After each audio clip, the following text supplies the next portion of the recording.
Lately, I have seen a lot of videos of black people making fun of Mexicans for what's happening right now with Mexican people. I have also seen black people make videos talking about Mexicans. Don't come to us for help because we're not helping. First of all, Mexicans are not alone. Black people, what makes you think that Mexicans are going to come running to y'all for help? What for? Y'all black people can't even help yourselves. Y'all black people can't even help yourselves. That's wild.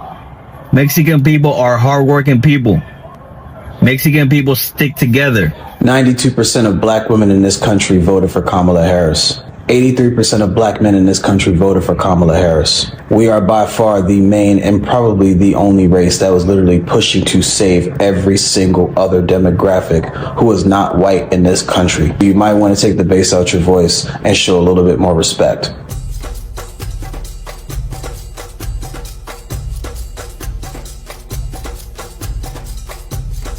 Lately, I have seen a lot of videos of black people making fun of Mexicans for what's happening right now with Mexican people. I have also seen black people make videos talking about Mexicans. Don't come to us for help because we're not helping. First of all, Mexicans are not alone. They have Honduran people, they have Salvadorian people, they have Guatemalan people, they have Nicaraguan people, and a whole bunch of other countries that are willing to join forces with the Mexican people. Black people, what makes you think that Mexicans are going to come running to y'all for help? What for? Y'all black people can't even help yourselves. That's wild. Mexican people are hardworking people. Mexican people stick together. They make it work. That's the total opposite of a black person. You want to call me racist? Go right ahead. I'm just keeping it real. Like I said, Mexican people are not alone. They have all of us. What makes you think that a Mexican will say, oh, okay, well, we have the blacks. Let's go to them. Come on now. Y'all don't even trust each other. What makes you think that a Mexican will trust you if you don't even trust your brother? Get your popcorn ready and watch how Mexicans make this work. Black people, what makes you think that Mexicans are going to come running to y'all for help? What for? Y'all black people can't even help yourselves. That's wild. Mexican people are hardworking people. Mexican people stick together. 92% of black women in this country voted for Kamala Harris. 83% of black men in this country voted for Kamala Harris. We are by far the main and probably the only race that was literally pushing to save every single other demographic who is not white in this country. You might want to take the bass out your voice and show a little bit more respect. If it wasn't for black men and black women, especially black women, we wouldn't have had a chance to even beat Donald Trump. And because more than half of your people voted against their best interests, you guys wouldn't be put in this predicament in the first place. If you had just listened to black people to begin with, y'all wouldn't be here to begin with. Now, I agree with you. It's absolutely disgusting that anybody, black, white, doesn't matter, sitting here making jokes about ICE and deporting people. I think it's disgusting. I agree.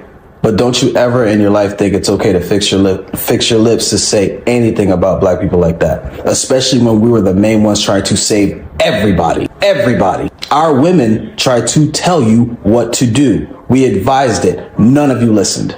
You guys cared more about your proximity to whiteness than saving your children, saving your women, saving your parents and grandparents, etc., etc. Before you fix your lips to sit here and say, oh, black people don't know how to band together, we did. We band together more than every other race in this country when it mattered the most. And y'all still failed us. Clock that T and wake it up. Lately, I have seen a lot of videos of black people making fun of Mexicans. I remember you. I do. About 3 years ago, you made a video about black people, unprovoked. You see, you told us black people that we were jealous of you. You told us that we did not work hard, unprovoked. You told us that we did not stick together, unprovoked. it would seem that you have a history of attacking one specific group of people. So here you are again, not wanting to follow the example of black people voting overwhelmingly together against oppression. No. You are here telling us that even though we did that, we don't stick together still. So what do you call it when you're more mad at the people that said you shouldn't vote against yourself than you are the uncomfortable amount of Hispanic people that voted against themselves? That's called anti-blackness. But you have a good day. Lately, I have seen a lot of videos of black people making fun of Mexicans. Oye, burro, no nos importa. Eres racista.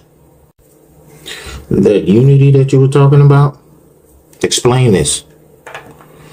A lot of times y'all like to talk about black people and not working hard and we don't have any unity and things like that. But when you look at these exit polls, it appears that black people were, for the most part, on one band and one sound.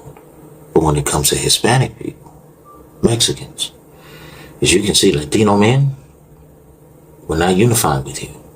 Latino women, give or take. But the men, they definitely wanted to see you struggle. They definitely wanted to see this happen. And you get on Pootie Tane's internet and starts blaming black people, saying that we're teasing you and we don't want to help you. And then you turn around and say that, you know what I'm saying, we are the opposite of you. We don't work hard and we don't have any unity. Motherfucker, do you even know who you're talking to? Who you're referring to when you get out here on these TikTok streets and start running your mouth? Let's get into it. You wouldn't have what you have today had it not been for the struggle and the blood of black people that was spilled on the street fighting for your rights. You wouldn't. Whatever it is that you think you have, whatever rights and privileges that you think you have within these borders would not exist had it not been for black people. I don't even want to get into the motivation for why a lot of us voted for VP Harris, because her policies were anti-mass deportation, anti-xenophobia, anti-homophobia, anti-all of the shit that you're seeing unfolding before you. We weren't voting for her simply because she was a black woman. We were voting for her because her policies aligned with who we were as a people. And who we are as a people is humane and empathetic. We may have some internal issues, but when it comes to how we feel about how the world works and how other people are suffering and struggling, we are one band, one sound. We don't want to see people go through what we've gone through and what we continue to go through. So we vote according to those politicians who may pander at times or whose policies align with our views and our humanity. But you see, motherfuckers like you would get on this internet and start talking about, black people don't work hard and we don't have unity. First of all, black people only started to be labeled lazy when we no longer worked for free. You see, black people, we work hard. The problem is that when we get a job, you motherfuckers want us to work twice as hard because you believe that we should be grateful for that job. We should be so grateful for that job that we should work harder than everyone else. And when we speak up for ourselves and say, no, I'm not going to do that. No, I'm not doing Jose's work. I'm not doing Billy's work. I'm not doing Jill's work.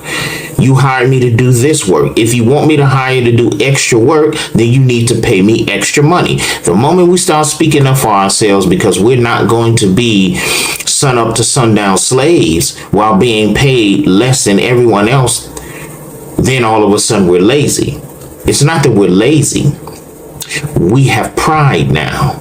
We have a voice now. And a lot of you especially believe that black people shouldn't say anything. We shouldn't have a voice. We should just accept how things are so that the rest of you could go on with your life and pretend that we had no input in the things that you have and the rights that you have today. In all those other countries that you named, if you look at the exit polls, it clearly shows that Hispanic men, men just like you, and I can almost certainly guarantee that you voted for Donald Trump. And you'll turn around and say black people teasing you. Well, most of us You may think our silence is teasing. You may think our response is like, it ain't got nothing to do with me, it's teasing, but we mean that shit. Because our vote overwhelmingly against what we're seeing today was our help for you. And what did you do? You told us we don't need your help. Now, you're mad because we're saying we're not giving our help. We are trusting you know what the fuck you're doing. But apparently you don't, because you don't even know who you're talking to. You don't know who you're talking to. You don't need our help, motherfucker. All you've gotten is our help since you've been here, since your ancestors got here, and so on and so forth. All you've gotten is our help, because white supremacy haven't issued you a single fucking bone. Everything that you have, even your protections in the sanctuary cities. Look at the sanctuary cities and look who predominantly occupy those sanctuary cities. Y'all some goofy motherfuckers. You have allowed racism to cloud your brain. You crazy up here now. Even in the face of mass deportation, xenophobia, and outright blatant racism, you still would look black people in the face and point the finger at us instead of pointing the finger at the people that are rounding your people up and shipping them out of here as if they don't have any humanity. And as much as we care, people like you make it difficult for us to even have a little memory of a heartbeat for you. Shut up. Shut the fuck up. Because the rest of your people might actually need our help. But it's people like you that make it really difficult for black people to put our anger and disappointments to the side and lend a helping hand. Because you still peacocking for white supremacy while white supremacy got its foot completely lodged in the crack of your ass.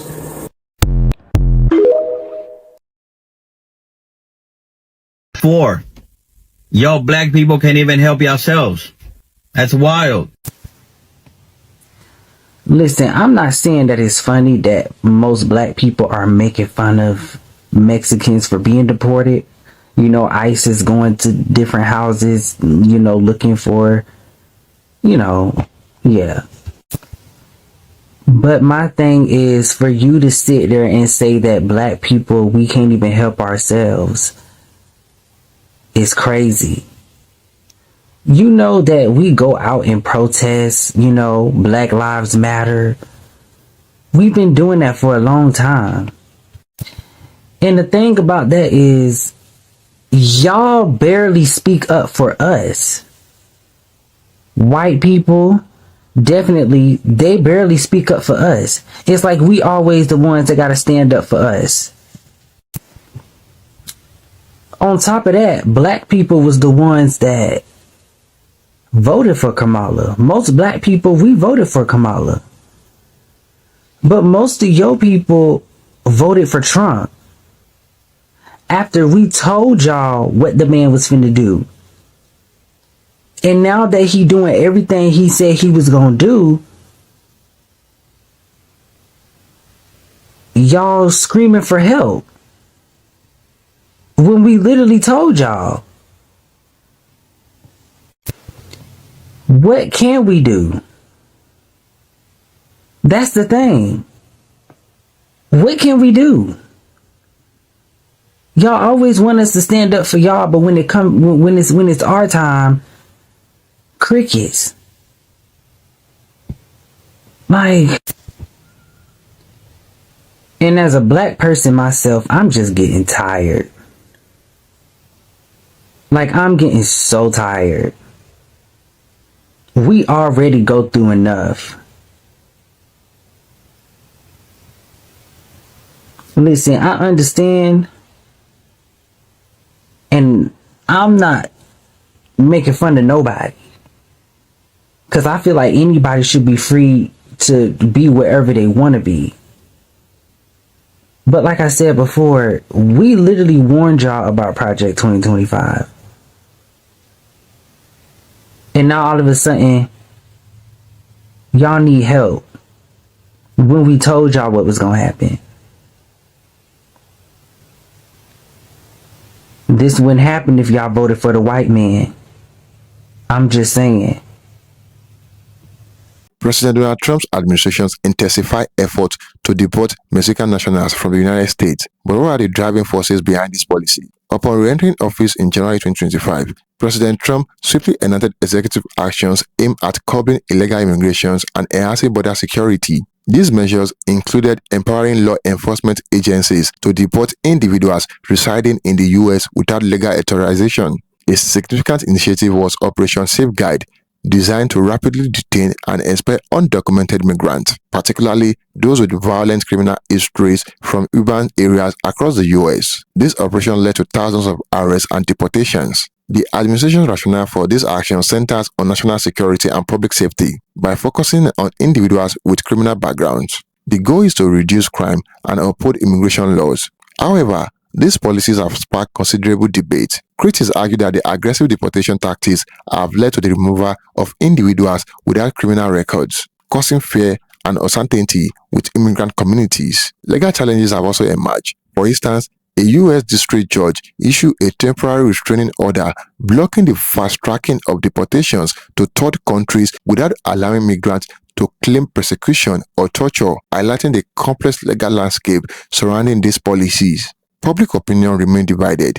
While some Americans support the deportation of individuals with violent criminal histories, this led consensus on the removal of non-violent undocumented immigrants, especially those with long-standing ties to the U.S. Deportation of Mexican nationals in 2025 is a multifaceted issue, influenced by policy decisions, legal battles, and societal perspectives. Understanding the motivations and consequences of these actions is crucial for informed discourse on immigration policy.